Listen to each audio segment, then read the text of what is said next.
Hello, welcome back. You look fantastic. This is going to be my list of how to survive uni from an expert who is doing so well. But in all seriousness, I've made it through 2 years. I've almost finished my 3rd year, awkwardly. That's there's the world. That's coming up. Hello world. I'm gonna be in you soon. That's dirty. That's dirty. Anyway, it's one of the most important times of your life. It's just so fulfilling. You have so many new experiences. It's so stressful, and everything can go wrong, but everything can go right. And it's all a higgledy-piggledy of so many things of what to do and not to do. And yeah, here's my list of how to survive it. This is my survival book video on how to survive university. Number 1. Go to your lectures. Yes, I'm looking at you. Yes, all of them. Unless you have a very good reason, like you're puking up a lung, or the lecturer's not going to be there, or your dog bit your leg off. That happened once. They've upgraded from homework. Or say you have a lecturer who is completely hopeless. Do attend and then kind of record it and then complain. Like, there's no point of going to a lecture week on week, which is rubbish, but there's no point in not going to the lecture and doing nothing about it because it's rubbish.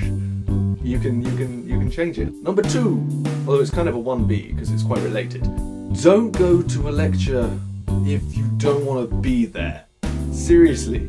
If you're not going to pay attention, if you're not going to listen, and if you're not going to be quiet in this lecture that you've turned up to, there are other people that will. They're going to be wanting to learn things and stuff, and you turning up and not wanting to be there is kind of like saying, oh well, this is rubbish, I'm gonna make you hate it as much as I do.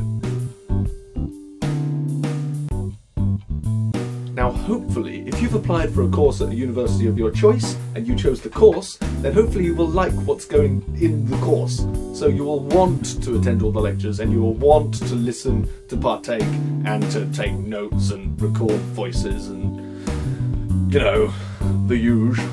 But if there is a chance that you have a module that you're not too keen on, it gets a bit boring, or that you know that you just aren't going to pay attention to, don't go there and disrupt it for others. It's not fair. And you're bad people if you do that, because nobody likes people that do that. Number 2 or 3, I'm not sure where to go now. We've kind of ruined the system. The next point, turn your phone off. Unless you are waiting for an incredibly important call, turn your phone off. You could even just put it on silent, so that when you do get one of these annoying texts that we all hear going throughout the hall, we won't hear that. We will hear the lecture. Or, if you really need it, vibrate so you can actually tell when it happens, and then leave the room and do the phone call and come back. Text messages, they can wait, they're just distracting. If you're sitting in front of someone and then you get your phone out, like, they're gonna be like, oh, that's a bright light. You know, like someone does it in the cinema, you're just like, oh god, my eyes. Same sort of thing. You're gonna notice it, and it's gonna distract from the lecture, which is why you're there, really. Unless it's not why you're there. Which brings me to my next point. The stereotypical university experience is one that is filled with parties and just revelry and booze, basically. If you are someone who has come to university just for this experience, seems like a very expensive way to get that experience, considering you're paying, well, 9 grand a year now. Back in my day, it was only 3 grand a year. Oh dear God, I'm so cheesy. So yes, while you are here, you will have many a party, and you will have many a drunken night out, drunken texts which you'll regret, and just altogether worldening experiences. Worldening? Expanding your world, your horizons. I may not be a great example of this, I've probably done this on many occasions, but you should not let your night out before affect the day after if you have lectures or, you know, work to do.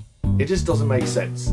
You're going there for the lectures and things, and if you are still too drunk to participate, firstly, there's no point in going there, which then means you'll probably drink more, so you don't have to go there if you prefer to do the drinking, but you like to do the lectures, and then you just kind of, you don't know what you're doing.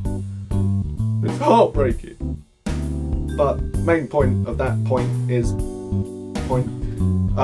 don't overdo the drink part of it. Yes, it's a fantastic social experiment. Not an experiment, no, it's not an experiment. This has been done for years. It's not an experiment. It has been changing over the years. Sociology is taking over my mind. Anyway, social experience of which you will always remember, hopefully for good reasons, not for bad. But you are here to get this degree, which will hopefully lead on to a better job. And oh my god, I'm breaking.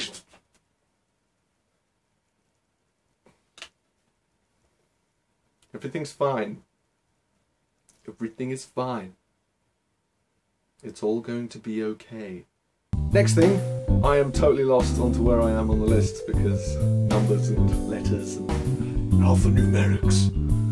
If you've been given work to do for the lecture, whether it's reading or reading then annotating or just writing a piece or thinking about something, I highly recommend you do it.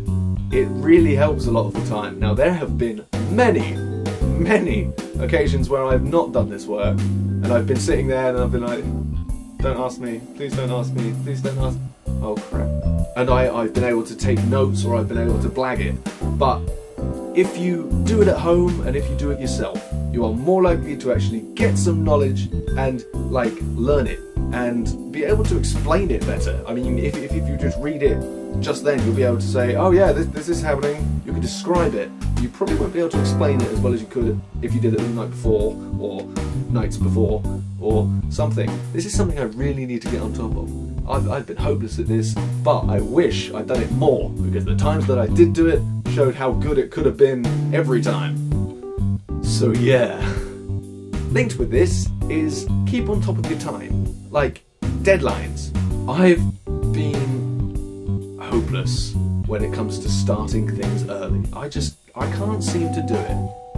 And it's got me in many a 5 o'clock in the morning, coffee-ridden, shaky because of the caffeine, stress-filled time. Now, the most recent was actually last night when I stayed up until 5:30 in the morning and then had to wake up at 8:30 to finish my essay. But I did do it.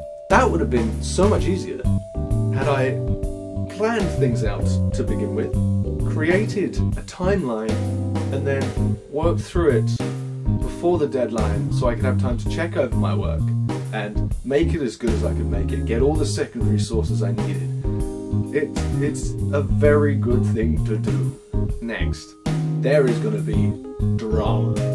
Like, I'm not just talking about the Drama Society, I mean, Drama Society can't even talk. I'm not just talking about the Drama Society, there's going to be so many arguments between everyone, lots of stuff's going to happen. Either you're going to have trouble keeping track of it, you're not going to care, or you're going to care just the right amount so that you don't get annoyed by it, you don't get dragged in by it, or you don't make it worse. Or then you get the people that kind of take it to heart, go a bit crazy, and then, well,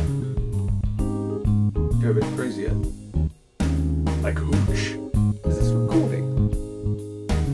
Don't know why I'm looking at the front. That's not gonna tell me anything. Oh, I say I've used a camera before. Amateur. What's my next point? Oh, there was one. It's gone. It's gone. Get a diary because it's really good for memory. And write stuff down because otherwise you might forget. Now here's the more serious point. It's kind of a, yes, this is a time for new experiences and fun, frolicking and everything that's happy and wonderful and joyful, but at risk of sounding like your parents, be safe. Anyway, I think that is all I wanted to say. I think those were all my points. All 7? I don't even know anymore. Well, anyway, I hope this has been, if not informative, a little bit entertaining. So if you like this video, please click the like button down there, and if you really liked it, click the subscribe button, which is also down there somewhere, so you can keep up to date for when I'm uploading my videos. It will let you know. It's very handy like that. Also, in the description, I'll have all of my social networks and blogs and tweetistas, and my Facebook is also going to be there. Yeah, so thank you for watching. I'm That Video Bloke. You look fantastic. I don't know how to end this. Bye.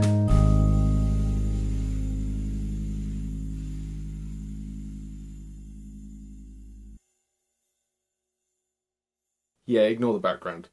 There's kind of rubbish everywhere. I need to tidy my room. Anyway, bye!